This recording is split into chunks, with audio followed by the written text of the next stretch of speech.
दोस्तों, आज भारत में आरक्षण यानी रिजर्वेशन एक ऐसा विषय है जिस पर हर रोज बहस हो रही है। अभी हाल फिलहाल में आरक्षण हटाओ आंदोलन बहुत तेजी से फैल रहा है। तो इस वीडियो में हम जानेंगे कि आखिर भारत में आरक्षण की शुरुआत कब, कहां और क्यों हुई थी। किसने सबसे पहले इसकी नींव रखी थी। तो चलिए हम देखते हैं कि इसकी शुरुआत कैसे हुई थी। दोस्तों, आरक्षण का इतिहास आज़ादी से भी पुराना है। भारत में सबसे पहले इसकी शुरुआत 1902 ईस्वी में हुई थी। एक भारत में स्थान है महाराष्ट्र के कोल्हापुर रियासत के महाराजा थे छत्रपति साहू जी। इन्होंने पिछड़े और गैर ब्राह्मण पिछड़े वर्गों के लिए नौकरियों और शिक्षा में 50% आरक्षण लागू किया था। इसके बाद 1921 ईस्वी में मैसूर रियासत ने भी एक ऐसा कदम उठाया था। इसके बाद सबसे बड़ा मोड़ तब आया जब साल 1932 में ब्रिटिश प्रधानमंत्री रैमसे मैकडोनाल्ड ने कम्युनल अवार्ड के तहत दलितों के लिए अलग निर्वाचन क्षेत्र की घोषणा की। इसके विरोध में महात्मा गांधी यरवदा जेल में आमरण अनशन पर बैठ गए। इसका नतीजा ये निकला कि 24 सितंबर 1932 को महात्मा गांधी और डॉक्टर भीमराव अंबेडकर के बीच एक ऐतिहासिक समझौता हुआ। इस जो ऐतिहासिक समझौता हुआ इसको पूना पैक्ट के तहत जाना गया। इसके तहत अलग चुनाव क्षेत्र की मांग को छोड़ दिया गया, लेकिन दलितों के लिए विधानसभाओं में सीट आरक्षित कर लिया गया। जब अंग्रेज चले गए, हमारा देश आजाद हो गया, संविधान का निर्माण हो गया।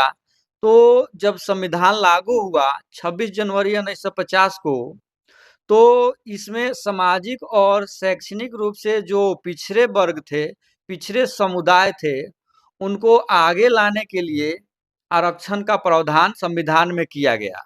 संविधान के अनुच्छेद 15 के 4 और 16 के 4 के तहत अनुसूचित जाति यानी जो एससी होते हैं और अनुसूचित जनजाति यानी एसटी जो होते हैं, उनको सरकारी नौकरियों और उच्च शिक्षा में आरक्षण भी दिया गया।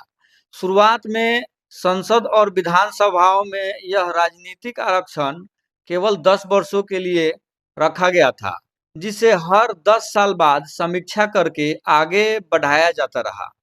साल 1979 में मोरारजी देसाई की जब सरकार बनी, तो बीपी मंडल की अध्यक्षता में दूसरी जो पिछड़ी वर्ग होती है, उन लोगों के लिए एक मंडल आयोग का गठन किया गया। ये मंडल आयोग ने सिफारिश किया कि जो ओबीसी वर्ग है, उनको 27% की आरक्षण दिया जाए। उनका कहना था कि इनकी आबादी 52% लगभग है, तो इनको सरकारी नौकरियों में लगभग 27% आरक्षण दिया जाना चाहिए। जो बाद में चलकर सुप्रीम कोर्ट ने 27% आरक्षण को लागू किया, लेकिन एक कंडीशन रखा था कि ये जो आरक्षण है 50% से ज़्यादा नहीं हो सकता है। दशकों तक ये जो 50% आरक्षण बनी रही थी, वो आरक्षण को जब 2019 में मोदी जी के सरकार में 103वां संविधान संशोधन हुआ, उसके तहत सामान्य वर्ग जो जनरल कैटेगरी के आते हैं, उनके लिए ईडब्ल्यूएस आरक्षण की व्यवस्था की गई। सामान्य वर्ग में जो कमजोर लोग होते हैं, उनको ईडब्ल्यूएस के तहत 10% का आरक्षण दिया गया। इसको सुप्रीम कोर्ट ने भी फैसला संवैधानिक रूप से वैध माना।